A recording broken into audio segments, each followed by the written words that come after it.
Ooh, I want to talk about this.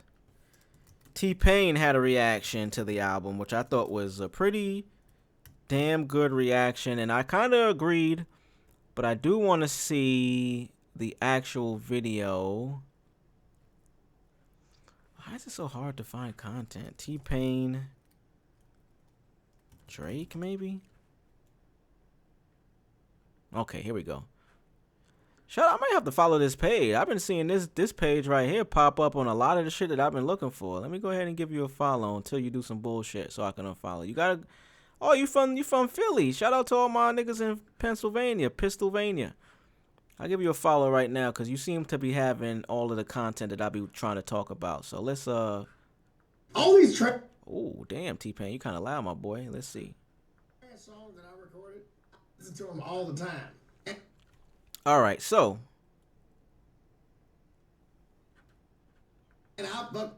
so here's my thing. I feel like. All right, let's start it over.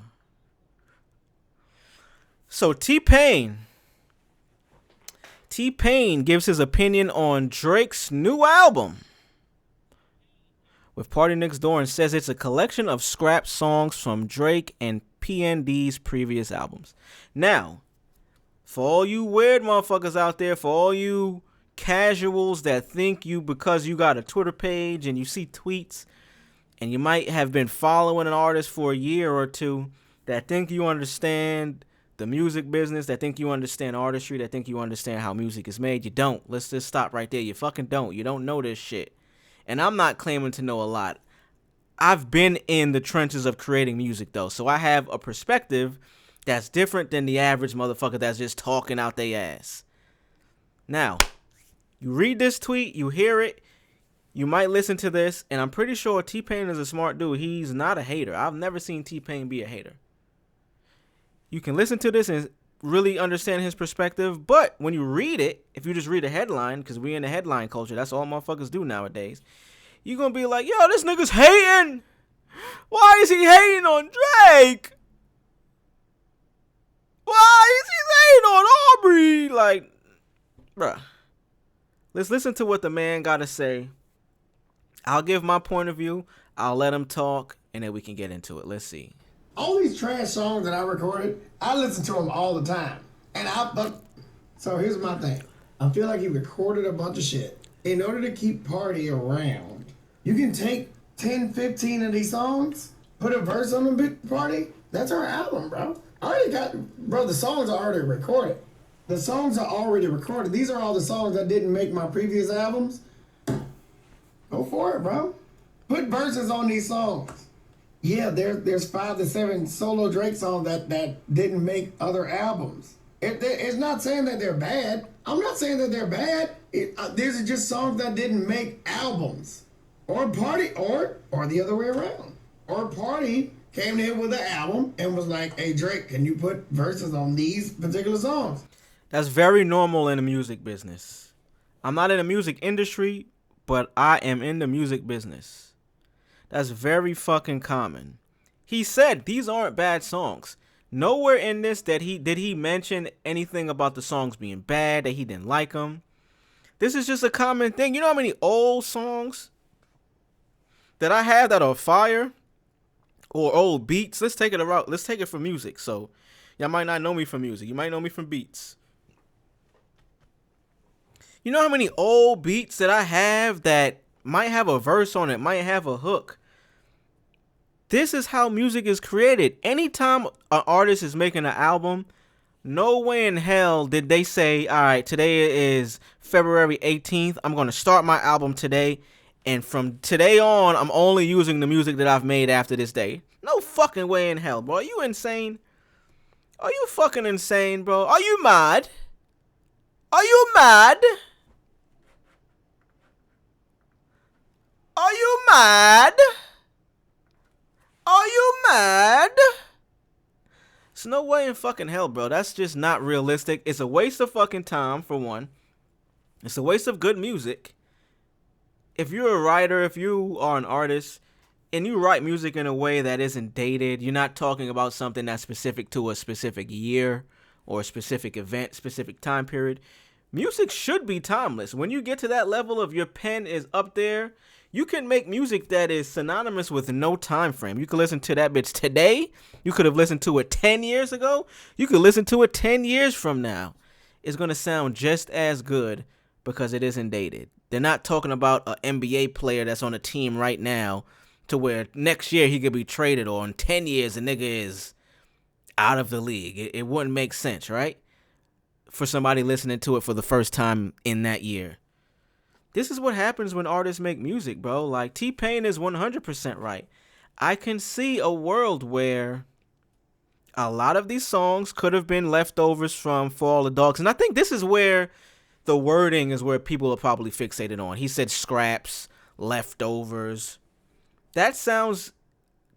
Because when you relate it to food, nobody wants to eat scraps. Some people fuck with leftovers. I fuck with leftovers. I think some food tastes better when it's leftover. You know what I'm saying? When you attribute it to that, or it's synonymous with those words, you may feel like it is a negative connotation on what we're talking about.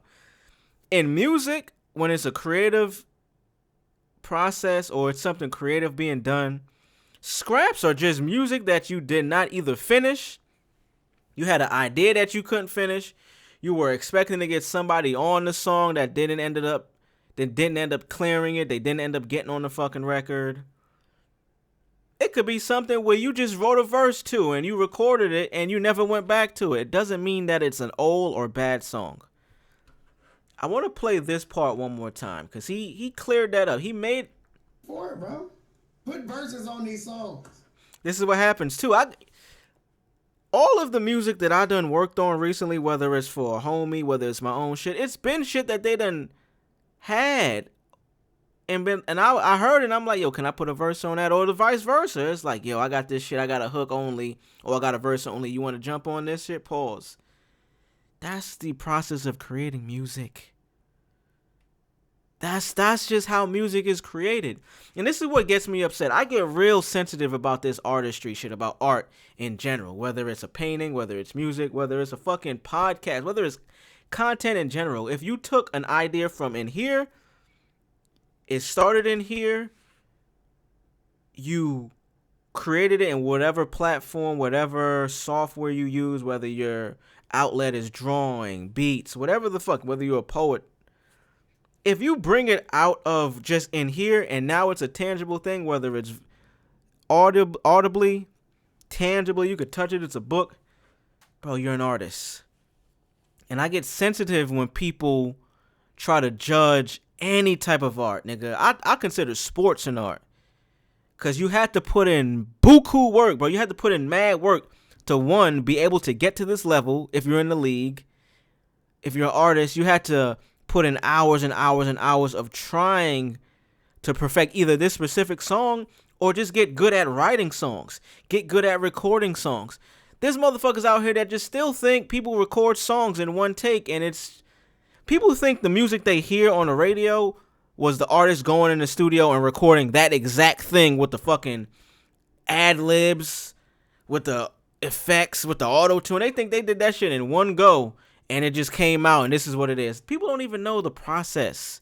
This is why I get so passionate about this shit. If you don't even understand, at the very least, the process of how this shit is created, you can have an opinion, but to me, your opinion is not as valuable as an opinion of someone who's been through it. This is why a nigga like Joe Budden has a successful podcast talking about music. Because he's been through it. He's been through the mud, and he wasn't even successful. He's successful in the podcast business. He wasn't successful as an artist. Yeah, he had Pump It Up, but even then, he'll tell you that he wasn't... That shit didn't really do much for him, but put him in a box to where when it was time for the next one, he was trying to do some other shit, or he wasn't trying to do anything at all. At least he been through the process of creating music. When you create music, when you're an artist, and I don't want to keep this on music, let's just say art. Whether you're a YouTuber, a content creator, you make skits, you put Instagram posts up. Anything that you're doing creatively where it's an idea that started in your... Even if you stole an idea... And I'm not for that. I don't like people that steal. But I've seen a quote, or I've seen I think there's a book where they say real artists steal because you're getting inspiration from something that already exists. I know you've heard the phrase where they say nothing under the sun is original, no idea is original. Whether it's original to you because you didn't actually physically take it from someone else, the idea already exists. I think when I'm coming up with ideas, I think I'm just tapped into a wavelength that I'm just so blessed to be a part of. And if I can tap into something real quick and pull myself out of it and be like, oh shit, that was a cool thought. Let me see where I can go with that. That's art, bro. That's art. As you can see, I get passionate about this shit because it irks me to my core. Deep down in here, it irks me when people can listen to a project or listen to music after like a few hours of it being out. Them niggas done listen to it in some AirPods. They listen to it on the train. They listen to it while having conversations. It's like, bro, how could you deem something trash that somebody spent so much time working to put together and put out? You can have an opinion and you cannot like it. To say it's trash, you're clearly not intelligent enough to understand the levels of where you can even get to that process. If you can't explain to me the process of why you think it's trash, I need you to get deep with that shit. I need you to tell me, well, you know, the mixing on this record wasn't the best. You know what I mean? I couldn't really hear what he was saying. Oh, you know, the transition from that last song to this song, it didn't really flow the best. You know what I'm saying? The sonics of this music, it didn't hit me. You got to tell me something more. You got to have more vocabulary and be more articulate than just saying trash. I'm sorry. If you don't, I'm going to look at you as just one of them, and I'm not having conversations about art or music with you, and that's just what it is. I'm sorry. That's what it is, bro. It has to be that way. Like, I'm sorry, my guys. Like, I'm sorry. I don't think you're intelligent enough on this level to have this conversation because you're surface level with your shit. You can have an opinion. That's fine. Your opinion is null and void. It don't matter to the people that are making the music. It's going to matter to the timeline and all that other funky bullshit that is here today, going tomorrow. It don't matter to them because you could get into a back and forth shouting match, a debate about nothing because both of you are talking about some shit that ain't even feasible when it comes to creating art. You don't even have to be the one creating the art. If you've ever been in a studio session with a real artist that's in there for making music and not in there for just a fucking hangout session, you'll understand how much work it takes, bro. Whether you see it on the lower end or you see it on the higher end. I'm a nigga, I used to write for people. I still write like hooks and shit for people. I produce. I know the actual work it takes to physically make the shit, mentally make the shit, put it out, and leave it for the world to examine. Now, once it's out there, it's no longer in my hands. You can feel how you feel about it. But I'm not going to accept the certain things you say because, nigga, you don't even know what it takes to do this. You're a consumer, which is okay. But if all you do is consume things from this planet and you don't contribute anything to it, your entire being is based off of just, oh, I'm gonna do that, I'm gonna look at that, I like that, I don't like that. It's like, yo, bro, you have no place in critiquing an artist's process, their end result, and their art, bro. Straight up. I know I went on a little tangent about that, but you can see I get real sensitive and passionate about shit like that. So shout out to Tpain. I think Tpain said that shit perfectly. He broke it down. Like, he said it's not bad music. It's usually not bad music. It's just music that has existed for a longer time period than this current time right now. It's very fucking common, bro. That's a normal thing. It's a normal thing. I think people should invest in master classes. And not invest in terms of, like, you need to take master classes to learn anything. Just watch a master class video. Like, I know Timbaland did a beat making master class. You know what? Fuck it. You don't even have, you can do it for free. Go to YouTube. Search your favorite producer, your favorite artist. Just watch them either in the studio, making music, their creative process of making music, and you're going to appreciate and bite your tongue a little bit when it comes to your fucking critiques of the shit you have to say when it comes to somebody's art. A lot of it is dumb shit. If you don't like it, that is cool. I'm not saying everybody has to like what you do. That is not what I'm getting at.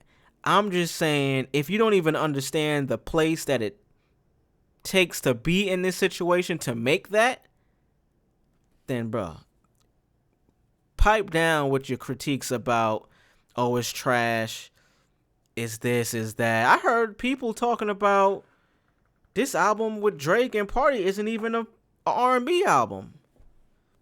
I'm like, bro, where do you even get off in saying that? Like, huh? I would say 85% of the music on there is in, we're just talking BPM. See, I start talking BPM and shit like that, it loses a lot of people. BPM means beats per minute. Every genre of music has their quote-unquote standard of BPM. This music is in that key, is in that standard of BPM. Like, what are we talking about? So, by definition, it's R&B. I heard people say, yo, it ain't no bars on this album. It's like, bruh, you don't say that when you listening to an Usher song. You don't say that when you listen to fucking Keisha Cole. Their bars are not rap bars. They're not hitting you with punchlines. And with this music, with these guys, they actually are doing that. So that's why it just baffled me. I'm getting off this topic because I could go on for days. People just please do your research, man. Do your history about just music in general. Watch a YouTube video, man. Just become more informed before you have these opinions. You don't have to. Who the fuck am I to tell you what to do? But hey, nigga, I just want you to know, to the people that are actually doing this shit, you sound foolish. You sound foolish, which is okay. Everybody can't have intelligent opinion, man. It's all right.